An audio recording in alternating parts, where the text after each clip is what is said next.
أن لا إله إلا الله وحده لا شريك له وأشهد أن محمدا عبده ورسوله لا نبي بعده اللهم صل وسلم وبارك على عبدك ونبيك محمد وعلى آله وصحبه ومن اهتدى بهديه إلى يوم القيامة.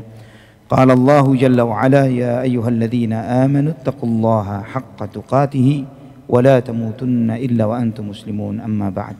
Ikhwatal iman rahimani wa rahimakumullah. Alhamdulillah, kita bersyukur kepada Allah Subhanahu wa taala Rabbul Alamin atas segala limpahan nikmat yang Allah anugerahkan kepada kita. Kita bersyukur kepada Allah yang telah menganugerahkan kepada kita Islam.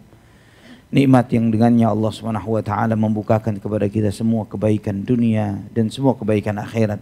Allah tunjukkan kepada kita segala hal kebaikan yang semestinya kita jalani di kehidupan dunia, yaitu menjadikan misi hidup kita adalah beribadah kepada Allah Subhanahu wa taala. Jangan menjadikan kehidupan yang sementara ini orientasinya hanyalah sesuatu yang pendek yang akan kita tinggalkan. Jadikanlah bumi ini, kehidupan kita di dunia ini sebagai pijakan kita untuk kehidupan akhirat. Allah ingatkan bahwa kehidupan hakiki adalah kehidupan akhirat, bukanlah kehidupan dunia ini. Bahwa semua yang dijalani, yang dicari oleh setiap manusia di kehidupan dunia ini adalah sesuatu yang sifatnya semu. Kita mengejar sesuatu, mengumpulkan sesuatu untuk kita tinggalkan, untuk kita lupakan. Namun setiap pilihan yang kita pilih di dalam kehidupan dunia, sikap-sikap kita pasti dihisap oleh Allah Subhanahu wa taala. Semua rupiah yang kita kumpulkan jika halal itu akan dihisap oleh Allah Subhanahu wa taala. Namun jika itu adalah sesuatu yang haram, akan berdampak konsekuensi azab yang berat di sisi Allah Subhanahu wa taala. Dan ikhwatal iman, semua pilihan-pilihan hidup kita termasuk juga memilih pasangan, menikah, memiliki anak dan membesarkan mereka. Bagaimana kita memikirkan memiliki visi dan misi di dalam kehidupan, di dalam berumah tangga, semua itu adalah akan kita pertanggungjawabkan nantinya di hadapan Allah Subhanahu wa taala. Maka sangatlah kasihan miskin, sangat perlu dikasihani orang-orang yang menjadikan orientasi kehidupan rumah tangganya, visi misinya hanyalah untuk visi misi yang pendek saja. Hidup bahagia di dunia, berkecukupan, tapi untuk berpisah, tapi untuk sesuatu yang akan bercerai-berai dengan kematian, dan kemudian nanti di hadapan Allah Subhanahu wa taala akan dihisab dengan hisab yang berat. Ikhwatal iman rahimani wa rahimakumullah. Maka Allah Subhanahu wa taala mengajarkan kepada kita bagaimana rumah tangga itu bukan hanya mendapatkan kebahagiaan itu di dunia, tapi bagaimana dunianya mereka bahagia, akhiratnya mereka bahagia. Sebagaimana doa yang selalu kita panjatkan, yang diajarkan oleh Allah Subhanahu wa taala, diajarkan oleh Nabi kita Muhammad sallallahu alaihi wasallam, dan bahkan doa yang paling sering beliau baca yaitu Rabbana atina fid dunya hasanah wa fil akhirati hasanah wa qina adzabannar. Ya Allah, wahai Tuhan kami, berikanlah kepada kami kebaikan di dunia, kebaikan di akhirat, dan jauhkan kami dari api neraka. Kebaikan dunia, kebaikan akhirat, dan dijauhkan dari api neraka, inilah visinya setiap muslim. Ya, visi setiap muslim itu adalah mendapatkan kebaikan dunia, kebaikan di akhirat, dan jauh dari api neraka. Dan setiap langkah yang dia tempuh di dalam kehidupan ini, dia menjalani misi itu, termasuk di dalam berumah tangga. Itulah yang Allah Subhanahu wa taala ajarkan, Allah ingatkan kepada kita di surat At-Tahrim ayat 6. Allah Subhanahu wa taala ingatkan kita semuanya, ya ayyuhalladzina amanu qu anfusakum wa ahlikum nara wa quduhan nasu wal hijarah 'alaiha malaikatun ghiladun shidad la ya'sunallaha ma amarahum wa yaf'aluna ma yu'marun. Wahai orang-orang yang beriman, jagalah dirimu dan keluargamu dari api neraka yang bahan bakarnya adalah manusia dan batu. Yang di dalam neraka itu penjaga-penjaganya adalah malaikat-malaikat yang keras dan kasar, yang mereka tidak pernah bermaksiat menentang Allah terhadap apa yang Allah perintahkan, dan mereka selalu menjalankan apa yang diperintahkan. Insya Allah kesempatan siang ini kita mencoba tadabbur, tafakkur, memikirkan ayat ini. Ayat yang sering kita dengar, ayat yang sering diperingatkan kepada kita, dan ayat ini menjadi salah satu misi kita di dalam terutama berumah tangga. Bagaimana interaksi kita terhadap istri dan anak-anak kita ketika kita terus dengan mindset ini, selalu dengan berpikir bahwa tujuan saya menjaga diriku dan keluargaku dari api neraka. Ketika itu yang menjadi orientasi kita, ikhwah fillah rahimani wa rahimakumullah, maka tidak ada istilah kita terintervensi dengan hal-hal yang haram yang masuk ke dalam rumah kita, karena kita khawatir itu akan menjerumuskan kita dan keluarga kita dari api neraka. Dan yang paling mendasar menjaga keluarga kita, menjaga diri dan keluarga dari api neraka adalah menjauhkan mereka dari perbuatan kesyirikan. Jangan sampai mereka terjerumus ke dalam perbuatan syirik, beribadah, mempertuhankan, menyembah sesembahan selain Allah Subhanahu wa taala, berharap kepada selain Allah, bersyukur kepada selain Allah, yang itu akan menyebabkan mereka menjadi bahan bakarnya api neraka dan kekal di dalamnya, wal'iyadzubillah. Karena dosa syirik, selama dia tidak bertaubat kepada Allah dari itu, tidak akan diampuni oleh Allah Subhanahu wa taala. Termasuk menjaga diri dan keluarga kita dari api neraka, ikhwah fillah, saudaraku fillah rahimani wa rahimakumullah, adalah bagaimana kita berusaha jangan bawa pulang harta yang haram. Jangan kasih makan mereka dengan hal-hal yang diharamkan oleh Allah Subhanahu wa taala. Karena lebih baik kita sabar, lapar sejenak di dunia ini, tapi kita bahagia di akhirat dengan kesenangan yang Allah berikan kepada kita dan keluarga kita, ketimbang kita memberi makan mereka dengan yang haram. Karena Nabi SAW ingatkan, lahmun nabata min suhtin an-naru awlabih. Daging yang tumbuh dari yang haram lebih layak di neraka, kata Nabi SAW. Dan kita khawatir jangan sampai kita tumbuhkan daging keluarga kita, istri dan anak-anak kita, daging kita ini diberi dari sesuatu yang diharamkan oleh Allah Subhanahu wa taala, sehingga akan menjadikan mereka sebagai bahan bakarnya api neraka. Maka pesan Allah ini, ya ayyuhalladzina amanu qu anfusakum wa ahlikum nara, wahai orang yang beriman, jaga dirimu dan keluargamu dari api neraka. Kata Ibnu Mas'ud radhiyallahu an, ketika Allah Subhanahu wa taala menyampaikan di dalam Al-Qur'an panggilan wahai orang yang beriman, perhatikan dirimu, manfaatkanlah pendengaran dan hatimu dengan sebaik-baiknya. Karena di situ ada pesan kebaikan yang Allah ingin sampaikan kepada kita, pesan cinta yang Allah menginginkan kita untuk melakukan hal-hal baik yang harus kita lakukan untuk membuat kita menjadi semakin baik, atau peringatan dari hal-hal buruk yang kita harus waspada dan hati-hati dari hal itu. Dan Amirul Mukminin Ali bin Abi Thalib radhiyallahu anhu ketika menjelaskan bagaimana kita menjaga diri dan keluarga kita dari api neraka, beliau menyampaikan, addibuhum wa'allimuhum, didik mereka, ajari mereka. Itu menunjukkan kepada kita pesan kepada setiap kepala rumah tangga, kepada setiap suami untuk mendidik keluarganya. Kalau kita merasa bahwa bagaimana saya mendidik sedangkan saya sendiri lemah ilmunya, sedangkan saya sendiri tidak memiliki banyak pemahaman terhadap ilmu agama, maka harus punya momentum bersama keluarga ini, harus punya agenda rutin pekanan, setidaknya pekanan sepekan sekali, mengajak keluarga kita ke majelis ilmu, duduk di majelis ilmu. Karena kita sadar kekurangan ilmu ini, lemahnya ilmu kita, maka kita nggak mungkin ngajak istri kita, ayo datang Jumatan, ikut hadir sholat Jumat. Ustadznya Masya Allah menyampaikan, nggak mungkin. Tapi punya agenda di weekend, di akhir pekan, bukan untuk cuman sekedar jalan-jalan, makan-makan, boleh silahkan, sesudah kajian atau sebelum kajian. Misalnya lihat ada agenda di mana yang memungkinkan untuk bisa datang dengan keluarga, maka bersama-sama dengan keluarga, dengan istri dan anak, datang ke majelis ilmu tersebut untuk mendengarkan majelis taklim. Sesudah itu mau jalan-jalan, mau makan-makan, mau ke tempat wisata tertentu silahkan, tapi itu diiringi dengan menuntut ilmu, yang itu akan memberikan keberkahan. Karena duduk di majelis ilmu sendiri memberikan keberkahan. Malaikat ikut hadir di sini, malaikat itu ikut mencatat, malaikat ikut mendengarkan majelis ilmu. Dan semua perkataan baik yang ada di sini semuanya dikabulkan oleh Allah Subhanahu wa taala. Semua yang hadir di majelis ilmu diampuni dosa-dosanya oleh Allah Subhanahu wa taala. Walaupun cuma sekedar numpang mampir atau karena sekedar ingin janjian dengan salah satu temannya dari luar, oh janjian ketemuan di Nur Salma misalnya. Ini walaupun tidak niat duduk di majelis ilmu, tapi kebetulan ikut hadir pun mendapatkan keberkahannya, sebagaimana dalam hadis qudsi yang sahih dalam Sahih Muslim, hum jalisun la yashqa jalisuhum. Mereka adalah teman nongkrong yang semua yang duduk nongkrong bersama mereka nggak bakal celaka.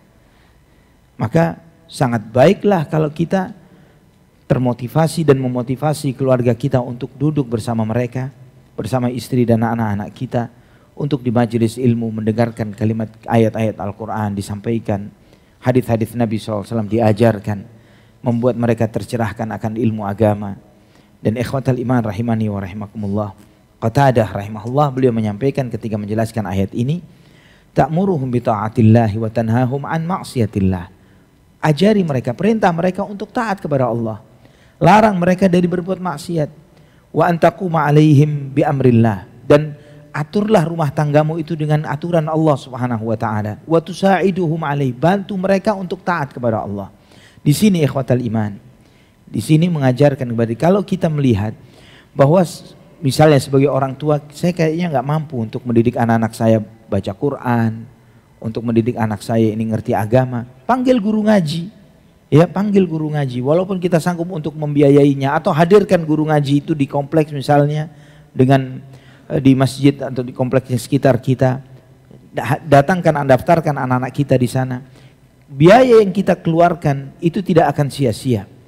Ketika sebagian orang tua mengatakan bahwa anak adalah aset mereka, anak adalah aset, ini nggak salah. Tapi kalau cuma berpikir aset dunia, kasihan. Kasihan anak kita, kasihan kita. Karena belum tentu anak kita itu tumbuh dewasa dan kemudian dia akan memiliki kecukupan dan kecakapan untuk bisa membiayai masa tua kita. Tidak sedikit orang tua berorientasi seperti itu, qaddarallah, anaknya mati duluan daripada orang tuanya. Tidak sedikit seperti itu. Namun kalau dari sejak dini orang tua itu berorientasi anaknya adalah aset akhirat, maka walaupun dia masih muda diambil oleh Allah Subhanahu wa taala, kita beralhamdulillah dia meninggal dunia dalam keadaan taat. Lagi proses belajar ngaji, lagi proses menghafal Quran. Itu menjadi suatu yang luar biasa bagi orang tuanya. Dia tidak akan sia-sia dengan itu. Nah, ikhwah fillah rahimani wa rahimakumullah, bantu mereka untuk taat kepada Allah. Misalnya dengan menghadirkan guru atau didaftarkan ke sekolah-sekolah agama yang membuat mereka itu lebih kenal Allah dan Rasulnya. Wa idza ra'aitallaha wa idza ra'aita lillahi ma'siyatan zajartahum anha. Kata Qatadah rahimahullah, jika kamu melihat bahwa Allah dilanggar, mereka berbuat maksiat kepada Allah Subhanahu wa taala, ingatkan mereka, tegur mereka untuk itu. Nah, saudaraku fillah rahimani wa rahimakumullah, Allah ingatkan di dalam ayat ini, waquduhan nasu wal hijarah. Bahan bakunya api neraka itu adalah manusia dan batu. Manusia dan batu. Yang Allah Subhanahu wa taala sebutkan di dalam ayat-ayat yang lainnya, uiddat lil kafirin. Yang neraka itu disediakan bagi orang-orang kafir. Ini peringatan terutama bagi mereka-mereka yang tidak beriman kepada Allah, bagi orang-orang kafir, bahwa tidak berimannya mereka, membangkangnya mereka dari Allah Subhanahu wa taala tidak membuat mereka itu bisa lari dari Allah. Pasti semuanya bumi ini dan semua isinya akan dikembalikan kepada Allah Subhanahu wa taala dan semuanya akan dihisab. Jika dia mukmin, maka dia akan mendapatkan balasan akibat keimanannya dengan surganya Allah Subhanahu wa taala. Jika dia kafir, maka dia akan mendapatkan balasan dari kekafirannya, yaitu api neraka, wal'iyadzubillah. Alaiha malaikatun ghiladun syidad. Di api neraka itu malaikat-malaikat penjaganya sangat keras dan kasar, yang mereka itu perangainya tidak selemah lembut seperti perangainya penjaga surga. Kalau penjaga surga ketika menyambut, wasiqal ladzina taqaw rabbahum ilal jannati zumara hatta idza ja'uha wa futihat abwabuha. Dan ketika penghuni orang-orang bertakwa ini, yang bertakwa kepada Allah, digiring menuju surga, dan mereka itu berkelompok-kelompok. Zumara ini berkelas-kelas sesuai dengan level imannya, dan level ini lebih dari 100 tingkat, karena level kesenjangan iman itu lebih dahsyat daripada kesenjangan ekonomi manusia di dunia ini. Dan kemudian ketika mereka sudah sampai di pintu surga, wa qala lahum khazanatuha salamun alaikum tibtum. Keselamatan untuk kalian, disambut oleh penjaga surga ini. Keselamatan untuk kalian, kebaikan semua akan kalian dapatkan, semua hal-hal baik. Dan itu adalah sambutan yang luar biasa dari penjaga surga terhadap calon penghuni surga. Namun penghuni neraka, Allahu Akbar, sambutannya bukanlah ucapan selamat. Sambutannya adalah celaan, hinaan, cacian, hentakan dan bentakan terhadap mereka. Yang tampilannya sudah sangat mengerikan. Yang mereka ini penghuni neraka yang besar, yang memang penghuni neraka nanti dibuat besar oleh Allah Subhanahu wa taala. Sampai kata Nabi SAW dalam hadis yang sahih bahwa giginya penghuni neraka itu seperti gunung Uhud. Giginya, bagaimana wujud badannya. Tujuannya apa? Liyadzuqul azab, supaya azab itu semakin terasa kepada mereka. Karena di dalam ayat Al-Quran disebutkan kullama nadijat juluduhum baddalnahum juludan ghairaha liyadzuqul azab. Setiap matang kulit mereka kami ganti dengan kulit yang baru supaya mereka merasakan azab. Jadi penampang kulit ini dibuat selebar mungkin, sebesar mungkin, supaya mereka lebih merasakan azab Allah Subhanahu wa taala. Waliyadzubillah. Ini adalah penampilan yang sangat buruk. Namun penjaga neraka lebih dahsyat lagi. Yang Allah sebutkan la ya'sunallaha ma amarahum wa yaf'aluna ma yu'marun. Yang malaikat ini tidak pernah bermaksiat terhadap apa yang Allah perintahkan dan menjalankan apa yang diperintahkan kepada mereka. Ayat ini mengajarkan kepada kita ikhwafillah bahwa kita sebagai suami, sebagai kepala rumah tangga, wajib bagi kita untuk mengajak kepada yang baik dan mencegah dari yang munkar. Mengingatkan keluarga kita untuk menjalankan apa yang diperintahkan oleh Allah Subhanahu wa taala kepada mereka, memerintahkan mereka untuk menjalankan salat, menunaikan zakat, menjalankan ibadah puasa dan semua apa yang Allah Subhanahu wa taala wajibkan.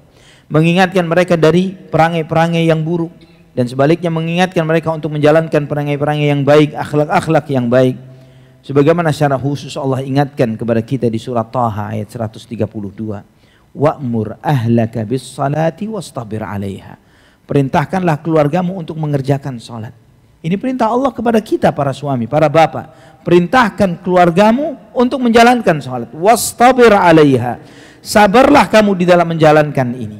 Sabarlah kamu di dalam menjalankan ini. Dan memang untuk menyuruh keluarga kita, mengajak keluarga kita menjalankan sholat itu butuh kesabaran. Menjalankan sholat butuh kesabaran. Mengajak keluarga kita untuk menjalankan sholat pun butuh kesabaran. Mengingatkan anak-anak kita untuk menjalankan sholat butuh kesabaran. Wastabir 'alaiha. La nas'aluka rizqan nahnu narzuquk. Kami tidak meminta rizki kepadamu, kami yang memberi rizki kepadamu. Ini peringatan dari Allah di surat Taha ayat 132. Bahwa sholat itu bukan untuk kemaslahatannya Allah, tapi untuk kemaslahatan kita dan keluarga kita. Dan juga di sini peringatan dari Allah Subhanahu wa taala bahwa ketika kamu sabar memerintahkan keluargamu untuk menjalankan sholat, itu akan membukakan pintu-pintu rizki. Membuka pintu-pintu rizki. Kesabaran seorang bapak atau seorang suami mengingatkan anak-anaknya atau mengingatkan istrinya untuk mengerjakan sholat dan istiqamah menjalankan itu, sabar di dalam mengingatkan mereka dengan ini akan membukakan pintu-pintu rizki untuk keluarga tersebut. Dan ketika Allah memuji Nabi Ismail alaihissalam, di antara pujian Allah untuk Ismail di dalam surat Maryam ayat 55, wa kana ya'muru ahlahu bis salati waz zakati wa kana 'inda rabbih mardiyya, bahwa Nabi Ismail itu biasa memerintahkan keluarganya untuk menjalankan salat. Ini pujian Allah untuk Nabi Ismail alaihissalam. Kebiasaan itu apa yang Allah berikan kepada Nabi Ismail. Beliau biasa memerintahkan keluarganya untuk menjalankan salat dan membayar zakat. Wa kana 'inda rabbih mardiyya. Maka Nabi Ismail itu adalah seorang hamba yang diridhai di sisi Tuhannya. Allah ridha kepada bapak yang seperti ini. Allah ridha kepada suami yang mengajak keluarganya untuk menjalankan salat. Agar kita mendapatkan ridhanya Allah, saudaraku fillah rahimani wa rahimakumullah, sabar untuk mengingatkan mereka sudah sholat, bangun sholat, kerjakan sholat, jalankan sholat dengan benar, jaga wudunya, wudu yang benar, baca Al-Fatihah. Kadang sebagian anak-anak kita ketika kita ajarkan sholat, mungkin mereka sholat tapi dengan gerakan saja, yang penting selesai sholatnya, tidak menegakkan rukun dan wajibnya. Maka perhatikan, sekali-kali di samping kita membiasakan untuk sholat berjamaah dengan mereka di masjid, sekali-kali kita lihat mereka praktek. Kamu praktek dari takbiratul ihram sampai salam. Perhatikan apakah gerakannya bagus, benar, bacaan Fatihahnya benar, ya, dan yang lain sebagainya. Nabi SAW ingatkan kepada kita dalam hadis yang diriwayatkan oleh Imam Abu Dawud di dalam sunannya dari Amr bin Shu'aib dari ayahnya dari kakeknya, muru auladakum bis salati wahum abna'u sab'i sinin wadribuhum 'alaiha wahum abna'u 'ashrin wa farriqu bainahum fil madaji'. Kata Nabi SAW, perintahkan anak-anakmu untuk menjalankan sholat ketika usia 7 tahun. 7 tahun diperintahkan sholat. Perintah ini tujuannya adalah untuk membiasakan mereka menjalankan sholat. Wadribuhum 'alaiha wa hum abna'u 'ashrin. Ketika usia 10 tahun masih berat menjalankan sholat, kamu boleh memukulnya. Tapi memukul ini bukan untuk melampiaskan marah dan emosi, tapi untuk mendidik dan mengajar. Ya, dan ini adalah opsi.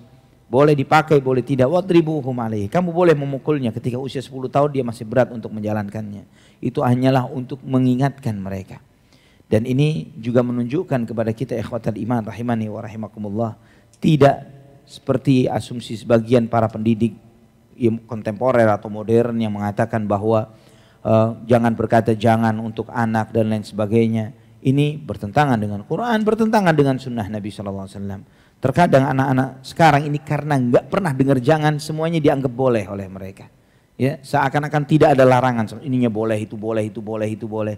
Dan ketika sekali waktu kita ingatkan jangan begini, untuk keselamatan dia, untuk kebaikan dia, yang muncul bapernya.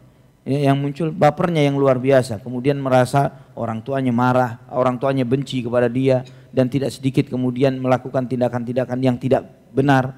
Ketika diberi peringatan yang sedikit tegas sedikit, kemudian dia lebih durhaka, lebih mengerikan lagi, bahkan sampai ada anak yang sampai membunuh orang tuanya karena dimarahi oleh orang tuanya. Ini kelemahan mental anak-anak sekarang ini sangat menyedihkan. Lihat bagaimana kita dibesarkan dan dididik oleh orang-orang tua kita dulu. Mungkin sebagian kita mungkin pakai dipukul yang mungkin sangat emosional orang tua kita ketika memukul kita. Tapi itu tidak mengurangi rasa cinta dan sayang kita kepada mereka. Tidak mengurangi respek kita kepada mereka. Kita yang sudah sangat kenyang dengan pendidikan, parenting, kursusnya, pelatihannya, kelasnya, online, offline dan lain sebagainya, kajian khusus, dan bagaimana selemah lembutnya terhadap anak-anak kita. Namun karena mungkin salah dalam sebagian konsep terkait dengan parenting dan pendidikan anak ini, membuat mereka itu tidak sempat untuk memiliki keinginan. Kalau dulu saya susah, jangan sampai anak saya sesusah saya dulu. Kalau dulu saya menderita, punya harapan ini dan itu, berkeinginan ini dan itu, jangan sampai anak saya sampai memiliki harapan sehingga mereka belum menginginkan sesuatu sudah ada, belum punya sesuatu sudah dimiliki. Berbeda dengan kita dahulu yang masih berharap, meminta, berdoa, ada upaya, nanti kalau kamu hafal ini atau naik kelas dengan nilai sekian, kamu akan mendapatkan apa yang kamu inginkan. Ada jiwa kompetisi yang lahir dari diri kita ketika hal itu ditanamkan dalam diri kita oleh orang-orang tua kita. Namun kita dimatikan oleh banyak orang tua zaman sekarang, membuat anak mereka itu menjadi anak-anak yang gampang baper, yang mudah, yang sampai disebut dengan generasi stroberi. Ya, generasi stroberi itu gampang mateng, gampang busuk. Ya, disebut stroberi karena cepat masaknya, cepat busuknya. Ini yang terjadi di zaman sekarang. Ikhwatal iman, kata Nabi SAW, kamu boleh memukul untuk mendidik mereka ketika usia 10 tahun mereka berat menjalankan sholat. Wa farriqu bainahum fil madaji'. Pisahkan tempat tidur mereka antara anak laki dengan perempuan. Nggak boleh sekamar lagi ketika usia 10 tahun. Ini pendidikan bagaimana Islam mengajarkan bagaimana pendidikan seks terhadap anak. Bahwa setiap anak itu harus dididik dari kecil, bahkan dididik untuk memiliki sifat malu. Tidak gampang menunjukkan auratnya di depan orang. Bahwa buang air itu harus di toilet tertutup, istinja dengan membersihkan dirinya. Ini semua adalah bagian dari ajaran Islam yang dibiasakan dari sejak anak itu sudah mulai bisa melakukan segala sesuatunya dengan sendirinya. Ikhwatal iman rahimani wa rahimakumullah. Maka termasuk juga menjaga keluarga kita dari apa yang dibenci oleh Allah Subhanahu wa taala yang membuat mereka naudzubillah akan menjadi bahan bakar api neraka. Jauhkan mereka dari segala ucapan dan perbuatan yang membuat murka Allah Subhanahu wa taala. Jangan biasakan mereka berbohong. Jangan biasakan mereka berkata-kata kotor dan kasar. Kita harus melindungi mereka, jangan sampai mereka memiliki kosakata yang seperti ini. Dan seringkali ketika orang tua menjaga seperti itu, Terkadang masih ada saja anak ini mengucapkan kalimat-kalimat yang tidak selayaknya dia dapatnya dari teman-temannya. Nah, di sini juga menjadi tanggung jawab orang tua bagaimana mencarikan teman yang baik. Teman itu lingkungan itu sekolah. Kalau kita mengambil sekolah dari kalangan anak-anak yang istilahnya pada umumnya yang penting dia sekolah, yang penting dia mengenyam pendidikan. Akhirnya dia berteman dengan anaknya preman, anaknya penjahat, anaknya ini dan itu dan lain sebagainya. Sehingga mereka mendapatkan semua apa yang menjadi kebiasaan setiap rumah tangga yang tidak terseleksi itu masuk ke dalam diri anak-anak kita. Maka ikhwatal iman rahimani wa rahimakumullah, termasuk tanggung jawab orang tua mencarikan pendidikan yang layak, mencarikan lingkungan yang baik untuk anak-anaknya, supaya mereka tumbuh di lingkungan yang beradab, berakhlak, memiliki etika yang benar dalam bagaimana bertutur kata, bagaimana bersikap, dan tidak sedikit effort yang mungkin cukup bernilai, mungkin dia membayar mahal, orang tua membayar mahal sekolah anak-anaknya, malah dari situ menjadi sumber petunjuk bagi orang tuanya. Orang tuanya mungkin kurang ngerti agama, tapi ketika anaknya disekolahkan sekolah-sekolah agama, malah dia dapat pelajaran agama dari anak-anaknya. Anaknya mengajarkan bahwa yang begini nggak boleh, harusnya begitu, harusnya begini, adabnya begini, adabnya begitu. Dia dapat pelajaran itu dari anak-anaknya yang disekolahkan di sekolah-sekolah yang baik dan benar. Kemudian juga mengajari mereka untuk menutup auratnya, terutama anak wanita. Mengajarkan kepada mereka bahwa tidak boleh menampilkan auratnya sembarangan di depan orang yang bukan mahram, terutama ketika mereka mulai menginjak remaja. Dan ini diajarkan dari kecil. Bahkan para ulama Islam mengajarkan ketika kita memiliki seorang anak memiliki sifat malu itu pada diri seorang anak adalah indikasi kecerdasan pada anak tersebut. Dan didiklah dia dengan sifat malunya. Jangan malah dimatikan sifat malunya. Malah didiklah malu untuk berkata bohong, malu untuk berkata kasar, malu untuk berbuat yang tidak sepantasnya, melakukan hal-hal yang dibenci oleh Allah dan Rasulnya, atau membuat aib keluarga.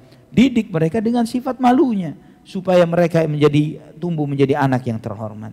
Dan juga ikhwatal iman rahimani wa rahimakumullah, di antaranya adalah mendidik mereka untuk memiliki idola yang baik.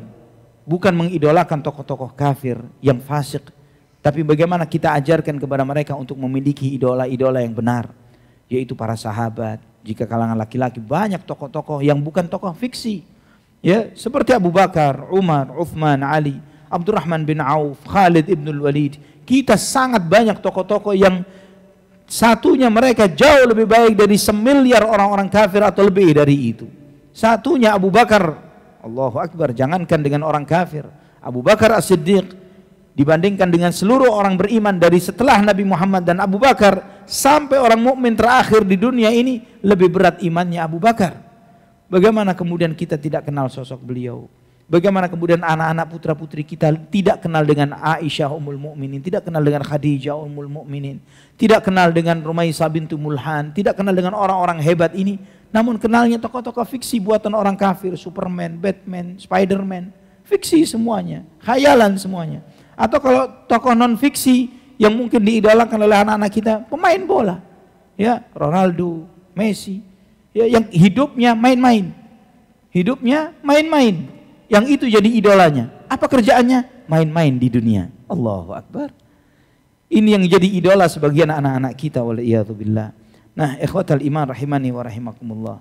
Dan Nabi SAW mengajarkan, kata beliau, jika orang tua mendidik anaknya, terutama anak perempuan, dalam Sahih Bukhari dan Muslim dari hadits Aisyah radhiyallahu anha, man ibtuliya min hadhil banati bi syai'in, barang siapa memiliki anak wanita dan mendidik mereka dengan baik, mengajari mereka dengan benar, mengarahkan mereka untuk beriman kepada Allah, tumbuh dewasa menjadi anak-anak yang terdidik dan berakhlak, kunna lahu sitran minan nar, maka anak-anak perempuan itu akan menjadi perisai orang tuanya dari api neraka pada hari kiamat.